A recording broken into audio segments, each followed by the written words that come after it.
नमस्कार। कक्षा 12वीं, विषय हिंदी, आरोह भाग 2। आज का पाठ है कैमरे में बंद अपाहिज। यह एक कविता है जिसके कवि है रघुवीर सहाय। सबसे पहले हम कवि रघुवीर सहाय का परिचय प्राप्त कर लेते हैं।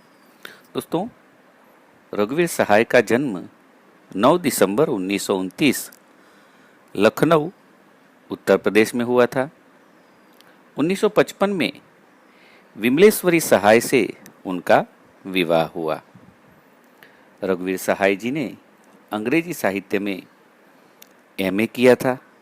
अभ्यास अंग्रेजी में करने के बावजूद उनका रचना संसार हिंदी में ही रहा और पेशे से वे पत्रकार रहे। उनकी प्रमुख रचनाओं की बात करें तो सीढ़ियों पर धूप में, आत्महत्या के विरुद्ध, हंसो हंसो जल्दी हंसो, लोग भूल गए हैं आदि इनके काव्य संग्रह है तथा रास्ता इधर से है, ये उनका कहानी संग्रह है। उनकी रचना लोग भूल गए हैं पर उन्हें 1984 में साहित्य अकादमी पुरस्कार प्राप्त हुआ है। उनकी साहित्यिक विशेषताओं की बात करें तो उनकी भाषा और शिल्प में पत्रकारिता का प्रभाव पाया जाता है। उनकी रचनाओं में आम आदमी की पीड़ा और व्यथा का चित्रण रहता है। इतना ही नहीं, नई कविता के वे समर्थ कवि माने जाते हैं। उनके सर्जन में जनजीवन के अनुभवों की अभिव्यक्ति रहती है। उन्होंने अपने साहित्य के द्वारा अकेलेपन, असुरक्षा, फालतूपन, परायापन आदि का बखूबी चित्रण किया है। इतना ही नहीं, भयाक्रांत अनुभव की आवेग रहित अभिव्यक्ति सुंदर तरीके से वे कर लेते हैं। रघुवीर जी की भाषा सटीक होती है, दो टूक और विवरण प्रधान होती हैं। उनके काव्यों में बिंबों और प्रतीकों का सुंदर उपयोग पाया जाता है। उन्होंने मुक्त छंद और छंदबद्ध दोनों प्रकार की कविताओं का सर्जन किया है। उनकी भाषा व्यंग्यात्मक रहती है तथा कथा या वृत्तांत का वे प्रयोग करते हैं। ऐसे रघुवीर सहाय जी का देहांत 30 दिसंबर 1990 को दिल्ली में हुआ। तो दोस्तों, ये हुआ हमारी कविता कैमरे में बंद अपाहिज के कवि श्री रघुवीर सहाय जी का परिचय। अब हम कविता का सार शॉर्ट में देखते हैं। कैमरे में बंद अपाहिज कविता कवि के काव्य संग्रह लोग भूल गए हैं संग्रह से ली गई है, जिसमें आज के सर्वाधिक सशक्त मीडिया टीवी की संवेदनहीनता पर तीखा व्यंग्य किया गया है, जिसमें शारीरिक चुनौती को झेल रहे व्यक्ति की पीड़ा के साथ दूरदर्शन के संचालक के संवेदनहीन व्यवहार का चित्रण किया गया है। दोस्तों, इससे हमें पता चलता है कि एक कार्यक्रम को सफल बनाने के लिए और उससे मुनाफा कमाने के लिए अपाहिज की पीड़ा को पर्दे पर उतारने का प्रयास किया जाता है। मीडिया हर वस्तु को मुनाफे और नुकसान की नज़र से ही देखती है। कवि ने इसके माध्यम से हर उस इंसान पर कटाक्ष किया है जो दूसरों की पीड़ा को और वेदना को बेचकर कमाना चाहता है। दूरदर्शन के कार्यक्रम का संचालक कार्यक्रम को रोचक बनाने के लिए अपाहिज को रुलाने की कोशिश करता है। जनता के बीच लोकप्रिय होने के लिए मीडिया कैसे तरह तरह के अटपटे कार्यक्रम लेकर आते हैं, उसकी भी यहाँ बात की गई है। करुणा जगाने के लिए शुरू हुआ कार्यक्रम किस प्रकार क्रूर बन जाता है, यह तो बताया ही गया है, किंतु इसके साथ साथ इस कविता के माध्यम से पत्रकारिता की दुनिया का वह काला सच सामने लाने का भी कवि ने प्रयास किया है। ये हुआ कविता का अल्पसार। आइए अब मैं वनराज चावड़ा कविता को व्याख्या सहित प्रस्तुत करता हूँ। कविता है कैमरे में बंद अपाहिज। हम दूरदर्शन पर बोलेंगे, हम समर्थ शक्तिवान, हम एक दुर्बल को लाएंगे एक बंद कमरे में, उससे पूछेंगे तो आप क्या अपाहिज हैं? तो आप क्यों अपाहिज हैं? आपका अपाहिजपन तो दुख देता होगा, देता है? कैमरा दिखाओ इसे बड़ा बड़ा। हाँ, तो बताइए आपका दुख क्या है? जल्दी बताइए, वह दुख बताइए। बता नहीं पाएगा। दोस्तों, हम शब्द यहाँ दूरदर्शन के कार्यक्रम के संचालक के लिए प्रयोग में लाया गया है। और समर्थ शक्तिवान कौन है? तो यहाँ दूरदर्शन कार्यक्रम का जो संचालक है वह अपने आप को समर्थ और शक्तिवान बता रहा है। संचालक अपने आप को समर्थ और ताकतवर तथा दूसरे को कमजोर बता रहा है। आजकल भी आप टीवी चैनल पर देखें, न्यूज़ देखें तो ऐसा ही हो रहा है। न्यूज़ चैनल वाले जैसे दादागिरी कर रहे हो उस प्रकार से उसमें डिबेट में भाग लेने वालों से बात करते हैं, डराते हैं, धमकाते हैं, अपनी बात उनके मुंह में रखते हैं और जैसे वही सब कुछ है, वे जो चाहेंगे वही होगा, उस प्रकार का उनका रवैया होता है।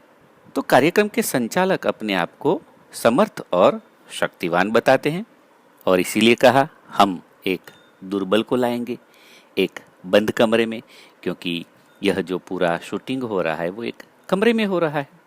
आगे वो कहता है उससे पूछेंगे तो आप क्या अपाहिज है? तो आप क्यों अपाहिज है? आपका अपाहिजपन तो दुख देता होगा, देता है? दोस्तों, यहाँ जो अपाहिज है ही उससे प्रश्न कर रहे हैं कि आप अपाहिज है और क्यों है? कैसा बेहुदा सवाल है। यहाँ कोई उसकी मर्जी है अपाहिज होने में? क्या अपाहिजपन कोई चाहकर प्राप्त करता है? किंतु दूरदर्शन वाले अपने कार्यक्रम को सफल बनाने के लिए किसी भी प्रकार की सोच समझ बिना की बात भी कर लेते हैं।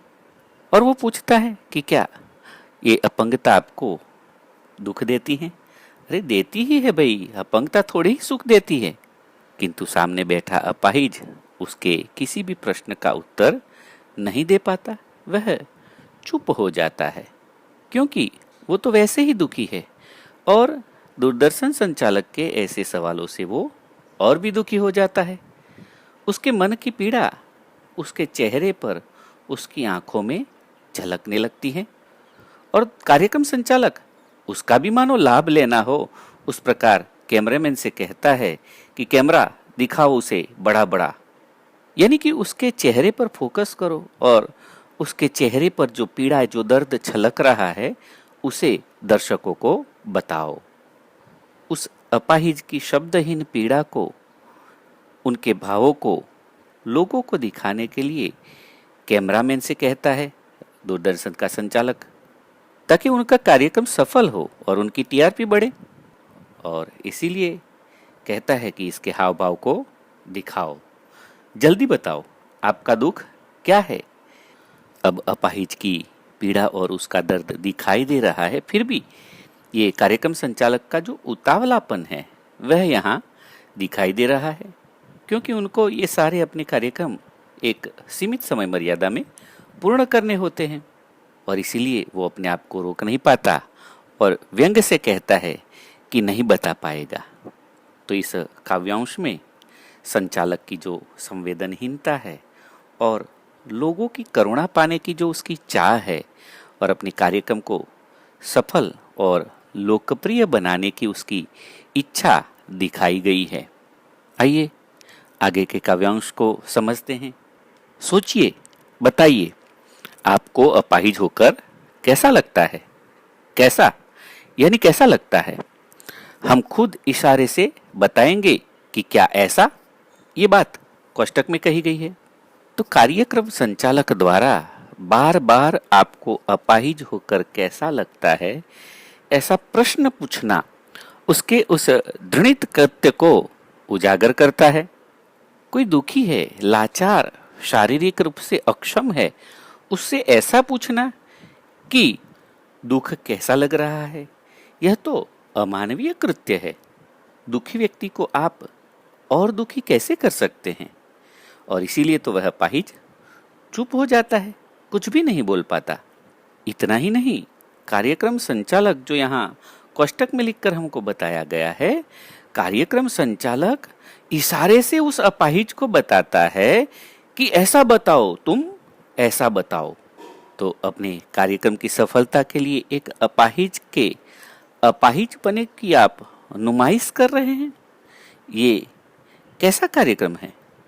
तो ये कार्यक्रम संचालक उतावला होकर बताता है कि ऐसा बताओ, इशारे से अपाहिज को एहसास कराता है। वह अपाहिज है, संवेदनहीन है।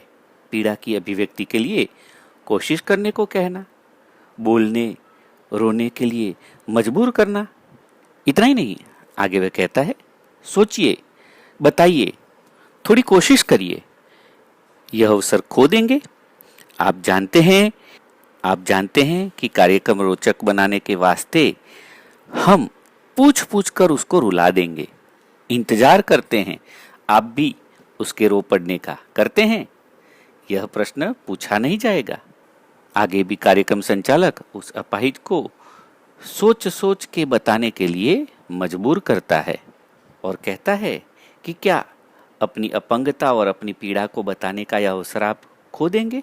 ये तो मौका है, ये मौका मत गंवाइए। तो कार्यक्रम संचालक का तो यही उद्देश्य है कि किसी भी प्रकार कार्यक्रम को दर्शकों में लोकप्रिय बना दे, और इसीलिए वह अपाहिज की पीड़ा की अभिव्यक्ति करा के लोगों की करुणा पाने का प्रयास कर रहा है। किंतु यहाँ अपाहिज अपनी विकलांगता से उतना दुखी नहीं जितना संचालक द्वारा उसका एहसास कराने से है। इतना ही नहीं, बार बार पूछ पूछ कर उसे रुला देने की चाह और लोगों से भी कहना कि आप भी उसके रोने का इंतजार कर रहे हैं। किंतु यह प्रश्न पूछा नहीं जाएगा दर्शकों से, पर यहाँ उसका उद्देश्य तो यही है कि अपाहिज रोए और उसे देखकर दर्शक भी रोए। अपाहिज तो कार्यक्रम संचालक के इस रवैये से बेहद क्रुद्ध है, पर बोल नहीं पा रहा है, उसकी आंखें सूजी हुई है। तो देखिए कार्यक्रम संचालक कैसे उसका भी लाभ पाने का प्रयास करता है। आगे के काव्यांश को देखते हैं। फिर हम पर्दे पर दिखलाएंगे फूली हुई आंख की एक बड़ी तस्वीर, बहुत बड़ी तस्वीर, और उसके ओठों पर एक कसमसाहट भी। और कोष्टक में कहा है, आशा है आप उसे उसकी अपंगता की पीड़ा मानेंगे। तो दूरदर्शन कार्यक्रम का संचालक उस अपाहिज को रुलाने के प्रयास तो करता है, पर वह अपाहिज रोता नहीं है, पर चेहरे और आंखों से उसकी पीड़ा की अभिव्यक्ति हो रही है। और कार्यक्रम संचालक उसका भी लाभ लेने के लिए चेहरे की पीड़ा, उसके ओठों की कसमसाहट और उसकी सूजी हुई आंखों को पर्दे पर बड़ा करके दिखाने का प्रयास करता है। और इसीलिए उस अपाहिज की सूजी हुई आंखों की बड़ी बड़ी तस्वीर पर्दे पर दिखाने की बात करता है। अपाहिज रोए और उसे देखकर दर्शक भी रोएं, ये उसकी इच्छा है, पर उसे धीरज नहीं है। आगे वह कहता है, एक और कोशिश, दर्शक धीरज रखिए, देखिए हमें दोनों एक संग रुलाने हैं, आप और वह दोनों।